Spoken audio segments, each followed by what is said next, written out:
But is it possible to reconcile what you have called a populist budget with the president's populist rhetoric nung SONA, where he proposed, for example, more exemptions dun sa taxes, an amnesty, and so on down the line, which of course would cost us billions as well in revenues?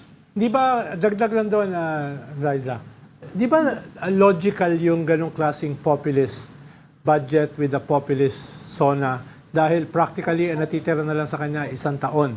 Dahil yung isang taon is practically an election campaign period na. At wala kang masyadong magagawa doon sa structural problems. At dahil doon sa economic crisis natin ngayon, all things constant, talagang it will just be ayuda economics.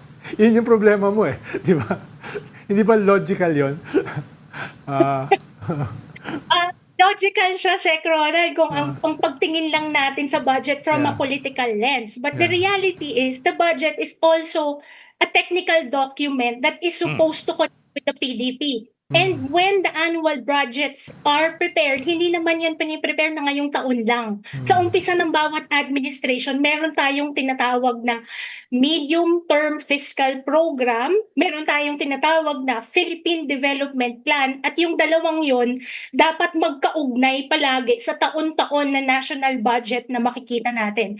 Ngayon ang problema, yung fact na they seem to have given up on the fiscal program because in the previous year's budgets, napakarami na nangyaring budget anomalies.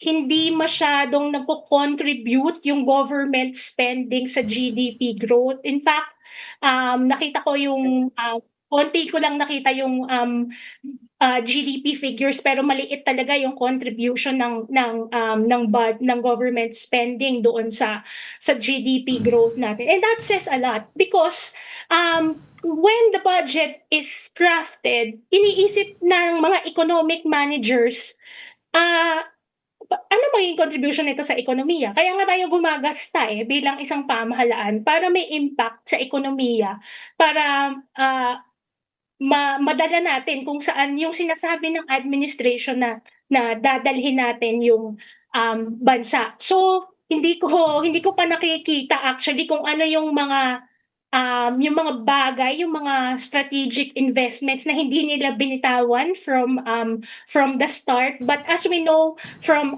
the previous year's budgets, marami din sa big ticket and foreign assisted projects natin, talagang sila severely delayed kasi nga nalipat sila doon sa unprogrammed appropriations.